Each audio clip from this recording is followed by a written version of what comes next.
Pemilihan kepala daerah serentak sudah semakin dekat. Semangat masyarakat untuk memilih sendiri pemimpin mereka akan kembali diuji. Untuk itu, Satu Indonesia kali ini menghadirkan rangkuman perbincangan dengan kepala-kepala daerah pilihan rakyat yang telah membuat gebrakan di wilayahnya.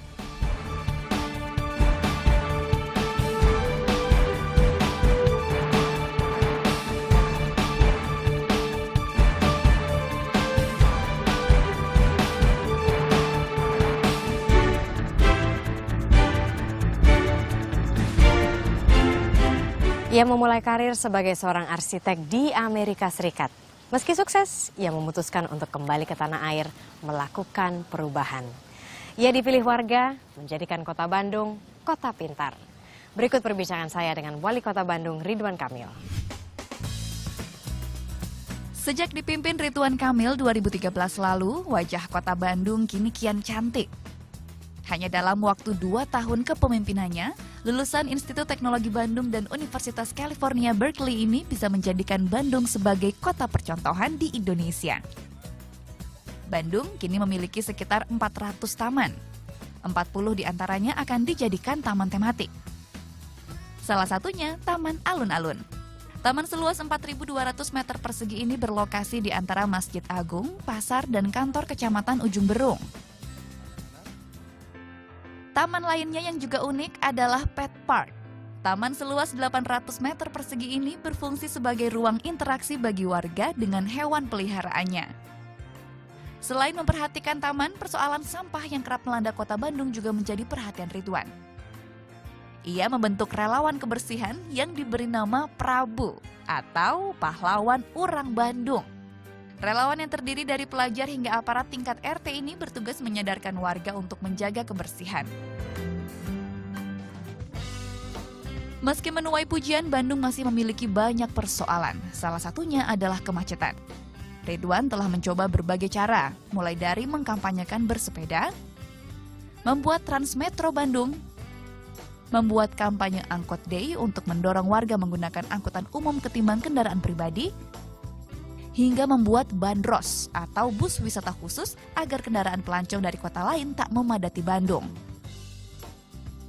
Jadi makin rapi aja Bandung, soalnya waktu pas kemarin-kemarin liatnya asa biasa-biasa aja gitu, tapi sekarang udah lebih rapi, udah lebih tertata. Bisa bangun banyak taman di sini, setidaknya dia bisa melihara taman, gak kayak dulu kan taman banyak yang rusak gitu. Di Bandung ini lumayan kondusif sih, bagus, tertib. Cuman ya itu masalahnya saya pendatang, transportasinya agak susah. Walau belum bisa menyelesaikan semua masalah kota Bandung, sampai kini bagi mayoritas warga, sosok Ridwan masih menjadi harapan untuk membawa Bandung ke arah yang lebih baik.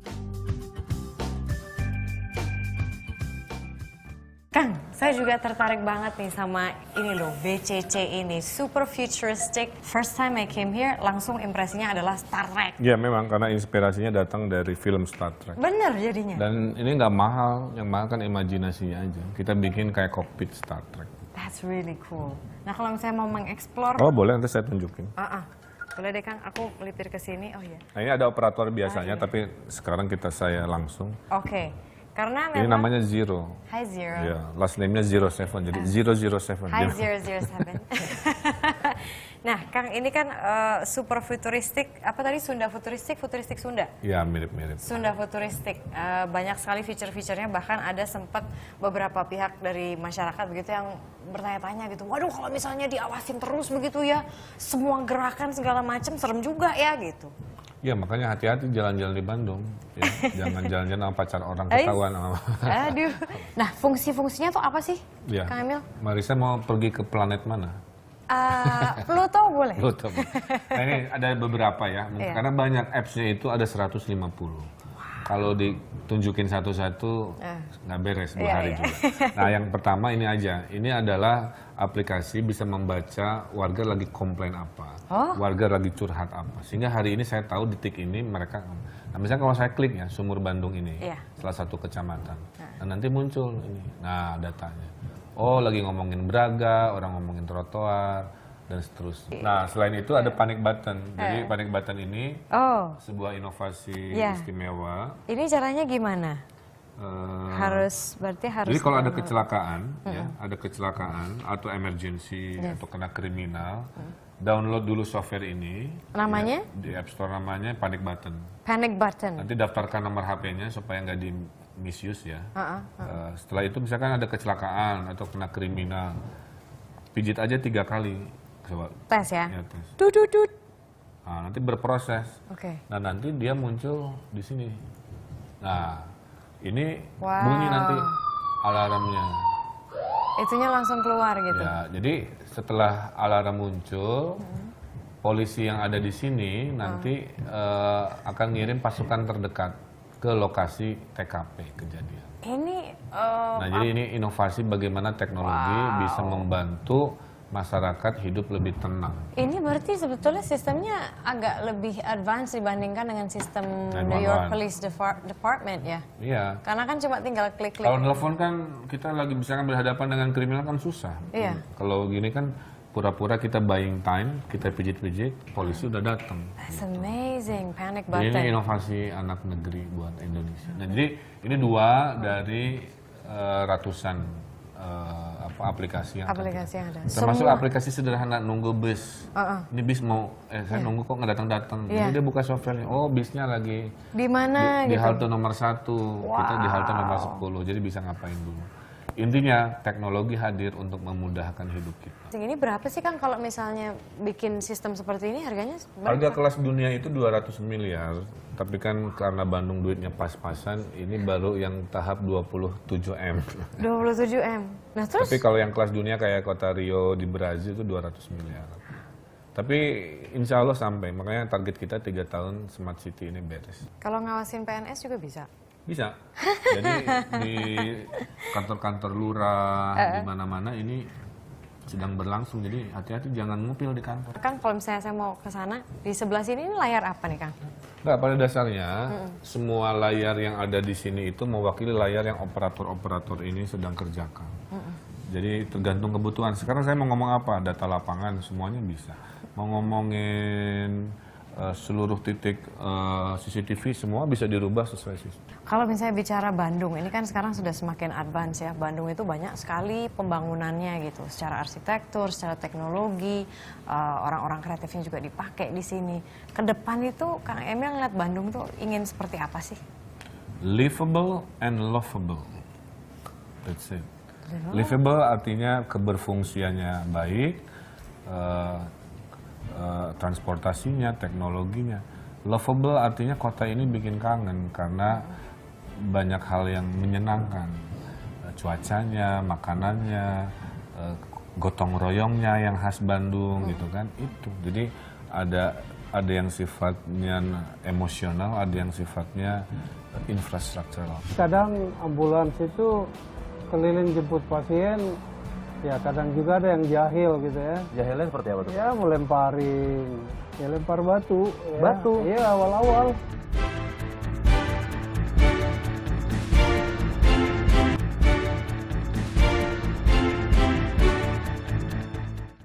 Sosok yang satu ini telah berhasil menyulap tanah kelahirannya yang tandus dan terbelakang menjadi hijau dan maju.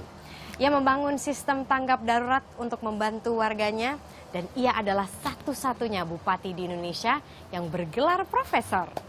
Simak perbincangannya bersama dengan rekan saya Taufik Effendi bersama dengan Bupati Bantaeng, Sulawesi Selatan Nurdin Abdullah.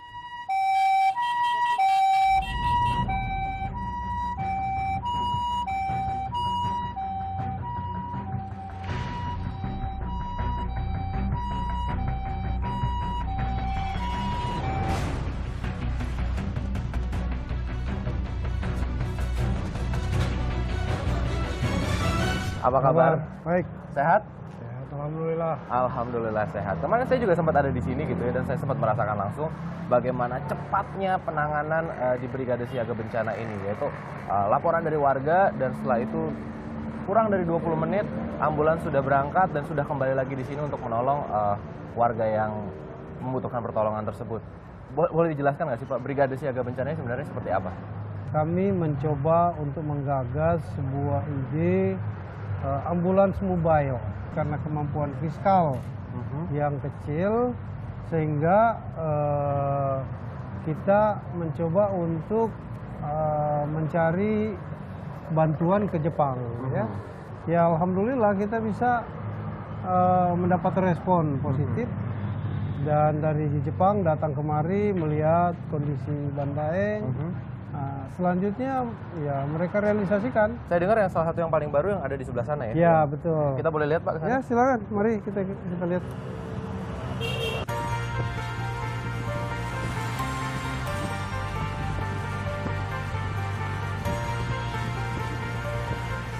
Selamat datang di Bantaeng, sebuah kabupaten di pesisir Sulawesi Selatan yang berjarak sekitar 3 jam dari ibu kota provinsi, Makassar. Luas Bantaeng tak lebih dari 1% luas provinsi, dengan jumlah penduduk mencapai 180.000 jiwa. Dahulu Bantaeng dijuluki sebagai Kabupaten Buta Toa atau Tanah Tua. Lahan yang kering sulit dimanfaatkan untuk bercocok tanam. Perekonomian masyarakat pun seolah jalan di tempat.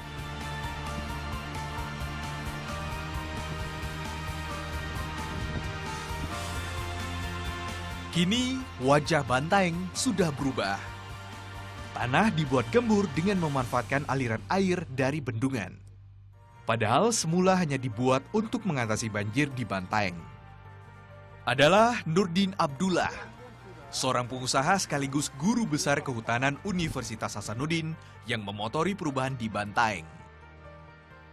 Sebagai keturunan Raja Bantaeng, pria kelahiran Parepare, Sulawesi Selatan tahun 1963 ini dipinang langsung oleh warga untuk menjadi pemimpin.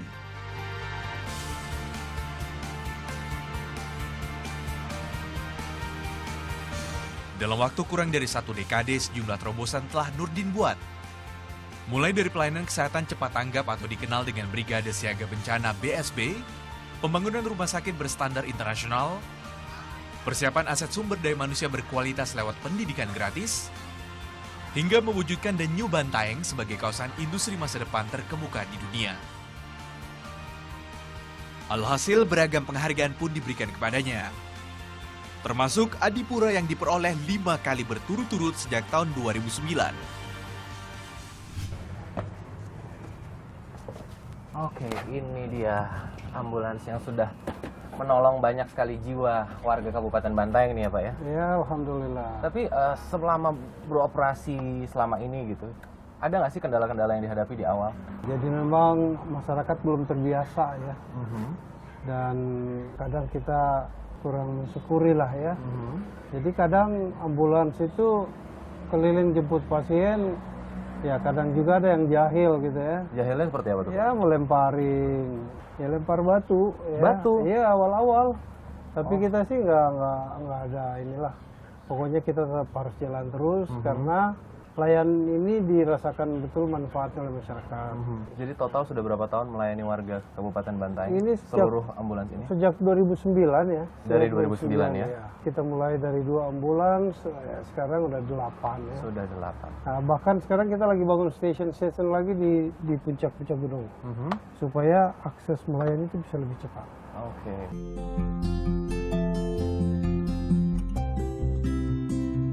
Kita merasa masyarakat Bantaeng luar biasa mengalami perkembangan selama Bupati yang sekarang ini, Mbak. Masalah pekerjaan ya meningkat pesat, terutama bangunan-bangunan sekarang sudah banyak yang dibangun. Sekarang sudah banyak tempat-tempat wisata yang bisa didatangi baik itu di kota maupun di desanya. Bantaeng sekarang lebih bersih, lebih hijau ya.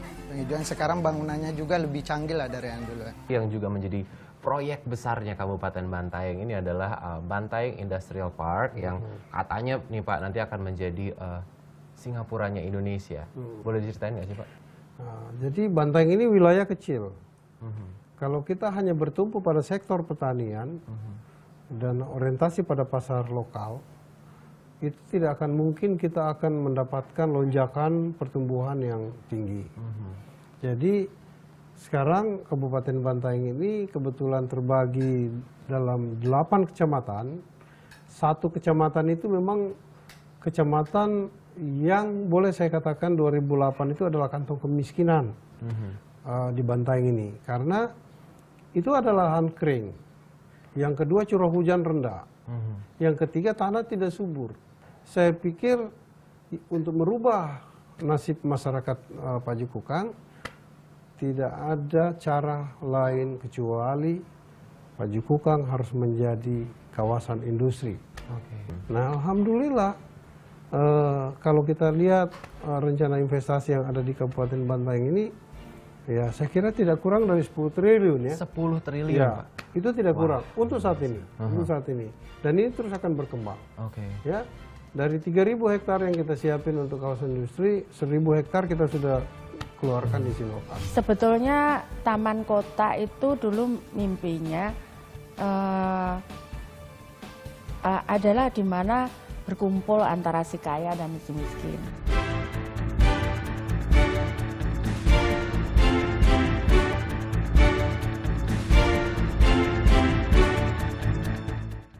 Saat namanya muncul menjadi calon wali kota Surabaya, ia justru berdoa agar tidak terpilih. Ketika terpilih dan menjabat, ia melancarkan berbagai perubahan untuk kota pahlawan. Memperbaiki taman, memajukan pendidikan, dan menutup lokalisasi terbesar di Asia Tenggara. Simak perbincangan saya dengan wali kota Surabaya, Tri Risma hari ini. 5 tahun sudah Tri Risma hari ini menata kota Surabaya. Banyak perubahan yang telah dilakukan oleh wanita yang pernah dinobatkan sebagai wali kota terbaik ketiga di dunia ini. Surabaya yang dulunya dikenal sebagai kota yang panas dan keras, kini berubah menjadi hijau. Warga Surabaya kini memiliki ruang terbuka hijau untuk rekreasi, berolahraga, atau sekedar bersantai. Salah satunya Taman Bungkul. Taman seluas 900 meter persegi di Jalan Darmo ini dulunya dipadati pedagang kaki lima dengan kondisi berantakan. Tapi kini taman ini tertata rapi. Keberhasilan Risma mempercantik kota lah yang membuat Surabaya mendunia melalui beragam penghargaan. Di antaranya kota terbaik se-Asia Pasifik di tahun 2012, kota dengan penataan lingkungan terbaik se-ASEAN, dan 3 kali Piala Adipura dalam 3 tahun terakhir. Tak hanya elok menata kota, Risma juga memprioritaskan pelayanan kesehatan warganya. Sejak 2012 lalu, ia menerapkan layanan kesehatan jemput bola secara gratis. Setiap 2 minggu sekali, petugas kesehatan mendatangi pos-pos kesehatan yang berada di setiap kelurahan. Salah satu gebrakan Risma yang terbilang berani adalah menutup lokalisasi terbesar di Asia Tenggara, Doli. Meski menuai protes, Risma berkuku menutup Doli pada Juni 2014 lalu. Lebih dari 1.000 pekerja di Doli diberi uang santunan sebesar 5 juta rupiah dan beragam pelatihan agar mereka mudah mencari profesi lain. Beberapa bulan kemudian, sejumlah warga Doli merubah bekas lokalisasi ini menjadi sentra kuliner. Walau menuai prestasi, Surabaya masih memiliki sejumlah masalah yang belum terpecahkan. Secara masih banyak bangunan-bangunan bersejarah yang liar dengan tidak diurus kembali. Jadi seperti kesannya bangunan itu kayak rumah angker gitu. Padahal mempunyai banyak cerita. Harus banyak yang dibenahi kalau transportasi massal. Soalnya masih banyak kayak misalnya bis-bis yang masih reot, masih dipakai kan. Bu Risma tolong dibuatin bis kayak di Jakarta ya Bu, khusus buat anak sekolah biar di jalanan itu gak susah cari bemonya. Berbagai permasalahan kota merupakan tanggung jawab bersama, baik pemerintah maupun masyarakat. Siapapun pemimpin kota Surabaya selanjutnya diharapkan tetap mampu menjadikan kota Surabaya lebih berprestasi dan nyaman bagi warganya. Dan ketika Anda menjadi wali kota Surabaya, kan kota ini banyak menerima penghargaan, baik kota ini maupun Bu Risma. Tapi salah satunya yang Anda sasar adalah pembenahan taman kota dan juga pedestrian. Kenapa itu begitu penting? Sebetulnya taman kota itu dulu mimpinya adalah di mana berkumpul antara si kaya dan si miskin. Kalau taman itu bagus, maka si kaya pun tidak malu untuk dia datang. Kemudian si miskin pun senang karena dia bayar, gitu kan.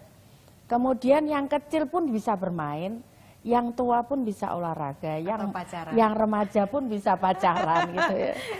Jadi itu mimpinya seperti itu, gitu.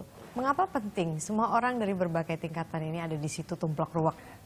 Kalau kemudian masyarakat bisa ketemu di situ, maka kemudian tidak ada lagi kesenjangan. Dan kota ini menjadi aman karena tidak ada pertengkaran, kemudian tidak ada permusuhan, tidak ada kekerasan, karena semua saling membutuhkan. Sebetulnya yang paling sulit itu kan bagaimana manusianya itu. Warga Surabayanya sendiri bisa memegang peranan penting di kota Surabaya. Kalau ngomong memegang peranan penting bukan berarti dia harus jadi anggota DPR atau apa, bukan.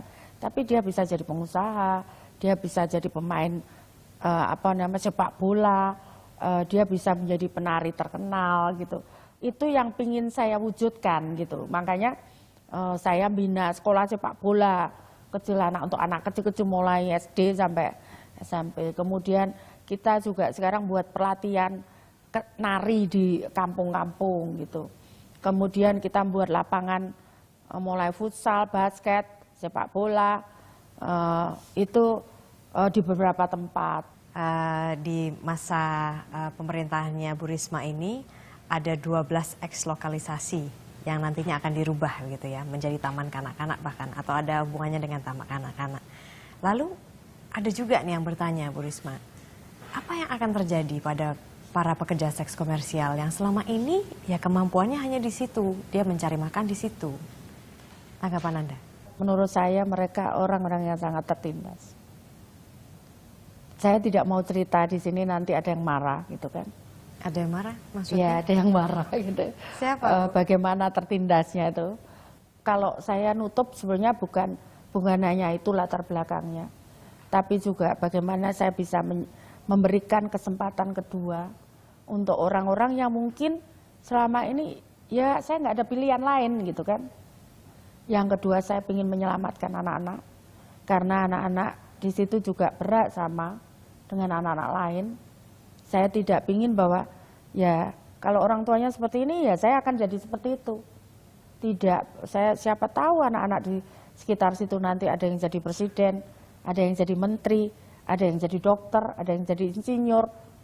Itu cita-cita saya, boleh kan? Tapi kesempatan itu harus diberikan gitu. Awalnya ngapain sih susah amat gitu kan? Mending ngambil yang lain gitu kan? Itu kan bisnis hitam, ancamannya banyak, mafianya banyak di situ, premannya banyak. Kok Ibu berani sih? Sama seperti yang lain dulu PKL juga gitu kan? Waktu awal, waduh gitu kan?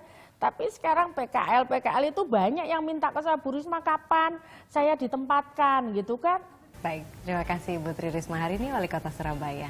Seperti biasa Satu Indonesia selalu menghadirkan tokoh-tokoh inspiratif nasional. Kira-kira siapa lagi yang akan kami hadirkan minggu depan? Saksikan terus Satu Indonesia setiap hari Minggu jam 11 malam.